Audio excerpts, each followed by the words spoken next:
Otep à tous, bienvenue sur la chaîne des panafricanistes par essence, par conviction et par excellence. Celle des citoyens kémites par nécessité et obligation de combat. Nous sommes une chaîne qui n'est guidée que par nos ancêtres et rien que par les ancêtres qui appartiennent à l'égrégore du monde noir. Par conséquent, nous ne croyons en aucun Dieu venu de l'étranger. Toutefois, cette vidéo n'est aucunement destinée à inciter à la haine ou à la violence, car nous menons un combat qui est d'abord et avant tout spirituel, intellectuel et démocratique. Ensuite, il est politique, géopolitique et géostratégique, contre l'impérialisme, le colonialisme, le néocolonialisme et l'endocolonat, qui sont tous qualifiés de crimes contre l'humanité. Nous menons ce combat sur la base du principe fondamental que nous avons hérité de nos ancêtres kémites, qui est celui de la Mahat, c'est-à-dire solidarité, vérité et justice. Vous êtes donc en droit de connaître la vérité et nous avons l'obligation de vous dire la vérité, rien que la vérité, afin que justice soit rendue au continent africain. Et ça, c'est notre modeste contribution dans cette noble lutte en faveur de la souveraineté, la dignité, la solidarité et l'unité africaine. C'est exactement ça que nous appelons le panafricanisme. Bien-aimés frères et sœurs, un médecin congolais, Docteur Jérôme Mouniangui, un grand chercheur qui fuit la pluie pour aller se cacher dans l'eau. Mon frère, je suis désolé, mais c'est un peu la réalité. Je sais que je n'ai pas mieux à vous proposer, mais au moins je dois vous dire que non, là vous êtes parti là, vous n'êtes que dans l'eau, donc vous allez aussi vous mouiller. Il faut donc faire très attention.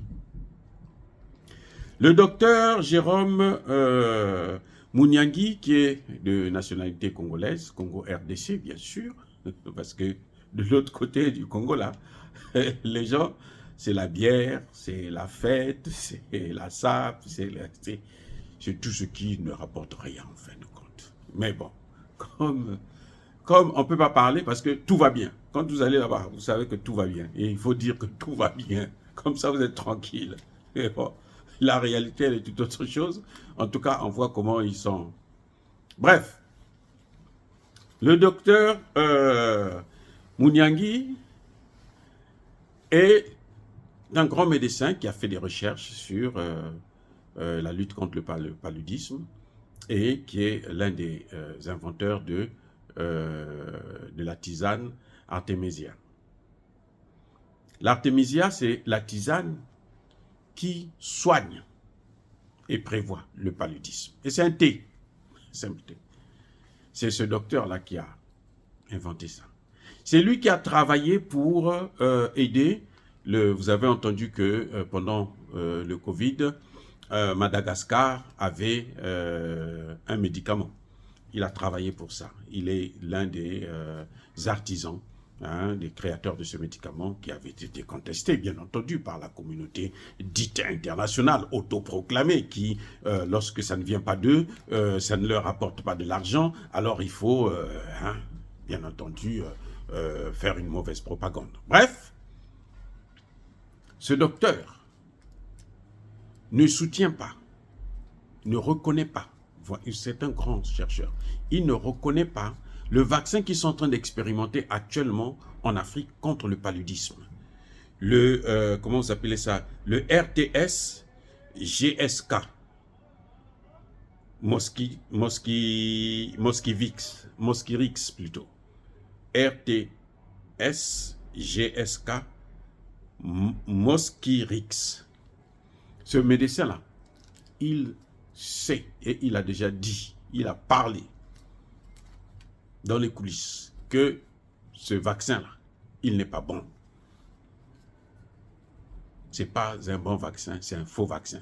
Ça ne soigne pas le paludisme, ça, au contraire, ça entraîne d'autres maladies, c'est probablement la stérilité et autres. En tout cas, il n'est pas confiant, il n'a pas de confiance en ça.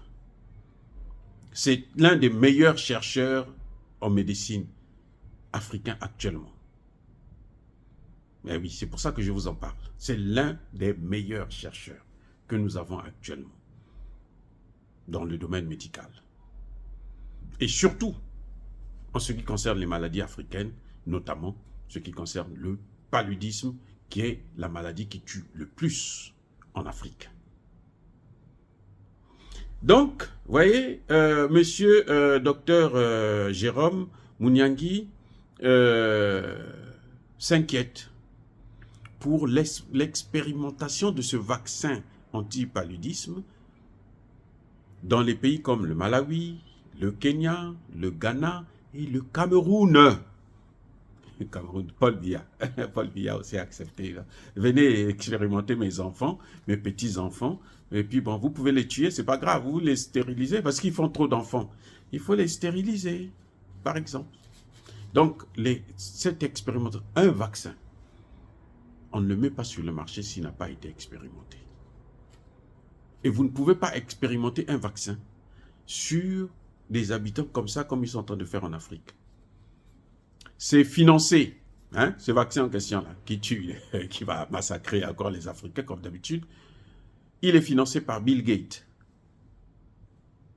C'est encore Bill Gates. Lui, Bill Gates, sa spécialité actuellement, il a laissé l'informatique, hein, l'ordinateur, Microsoft, là, ce n'est plus son problème. Bill Gates a laissé ça. Il est maintenant dans l'alimentation, et notamment de l'Afrique. Ça veut dire quoi? Ça veut dire que lui, il est décidé à diminuer la population africaine. Il est décidé à nous tuer.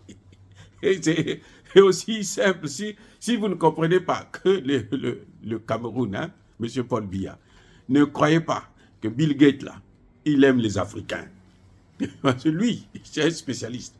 En Inde, là, il y a des endroits où on ne peut plus le... Il ne peut pas mettre pied en Inde. Hein. Il avait commencé d'abord là-bas. Mais comme les Indiens, ils ont tout de suite compris que non, ce type-là, c'est un criminel. Ah, il est non grata là-bas. Maintenant, il va en Afrique. Là où les gens acceptent tout parce qu'on dit, oh, vous savez, c'est la plus grosse ignominie que je n'ai jamais entendue de ma vie. Bill Gates dit, le maïs, comment on appelle ça avec les OGM là, son maïs à lui là, hein, avec empoisonné, ça existe, il mange ça depuis des millions d'années. Il a quel âge? Bill Gates lui-même, il a quel âge? Mais il dit quand même que, oh, on mange ça depuis des millions d'années. Il y a une vidéo comme ça, là. Si je trouve ça, je vais vous montrer ça. Bref, c'est lui qui finance. Et l'OMS, oh là là, c'est le patron, en fait, c'est le patron de l'OMS. Lui, s'il ne finance pas l'OMS, là, vous allez apprendre l'OMS est tombé. Donc, l'OMS soutient. Et ils expérimentent ça en Afrique. Mais je vais vous faire savoir une chose. Le paludisme, là, ça n'existe pas seulement en Afrique. Oh, pardon. Le paludisme, là, il n'y a pas ça seulement en Afrique. Même aux États-Unis. C'est des cas très rares, mais il y en a. Pourquoi ils n'expérimentent pas ça ici? Pourquoi ils n'expérimentent pas ça en Inde? Parce que là-bas, là, Bill Gates ne peut plus aller faire son cinéma. Là.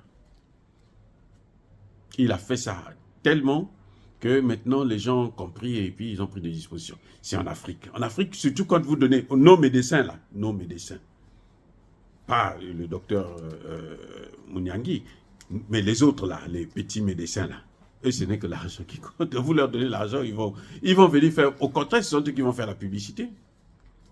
Parce que Mouniangui, hein, pendant le Covid, là, lui, il était contre hein, ces histoires-là.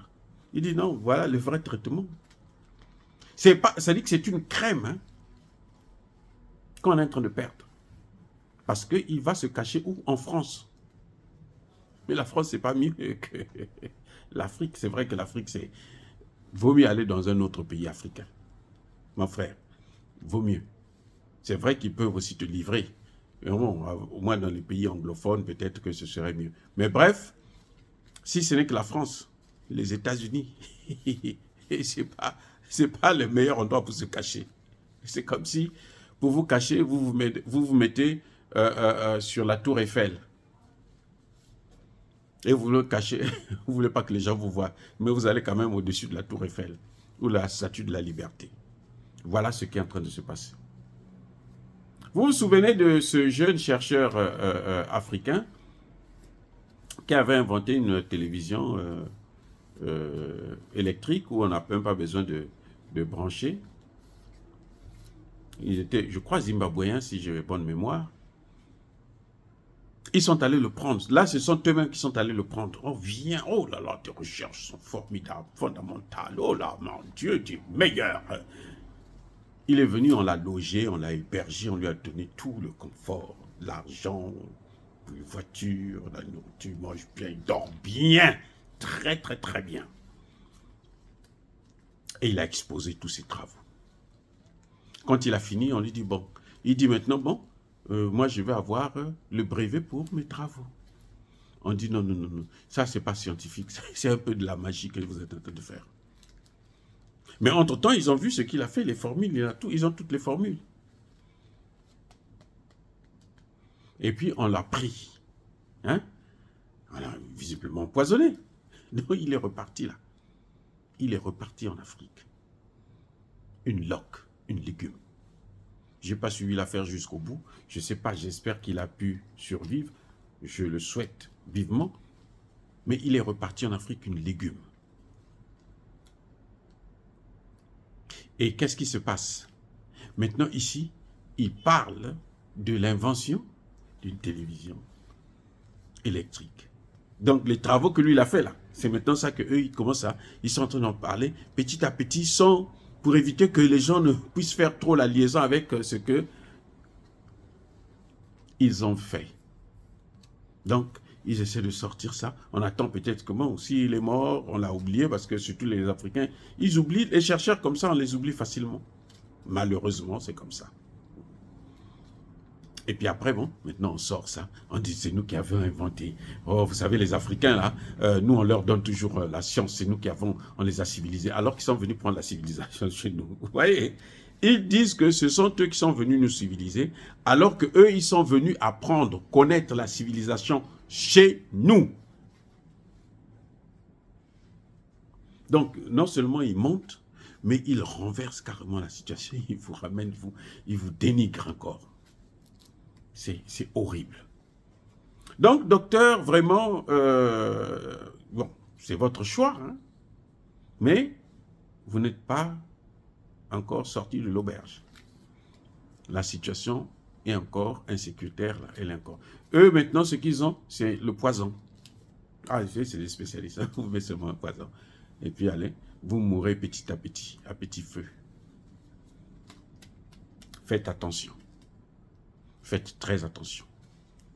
Si vous pouvez trouver un autre pays africain, de plus en plus, il y a des pays africains qui sont libres, qui sont en train de se libérer. Par exemple, le Mali, le Burkina, le Niger. Peut-être que je pense que vous serez mieux là-bas. Je pense. Je pense. Mais, en tout cas, vous êtes libre de faire vos choix.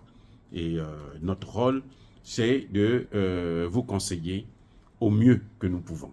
Dire cela, c'est inciter à la haine ou à la violence. Non, Yahva colère revient. Encore une fois de plus, bien-aimés frères et sœurs, je persiste et je signe. Soyez bénis, abondamment bénis par le Dieu des Kémites et par nos ancêtres angélisés. Mais que tous ceux qui persécutent le continent africain, tous ceux qui persécutent nos chercheurs, nos spécialistes, nos inventeurs, qu'ils soient noirs, blancs, chinois, arabes, juifs, indiens, qui qu'ils soient punis, maudits, foudroyés, neutralisés, écrasés, effacés par ce Dieu des Kémites et par nos ancêtres angélisés. Vive l'Afrique éternelle, j'ai dit et j'assume.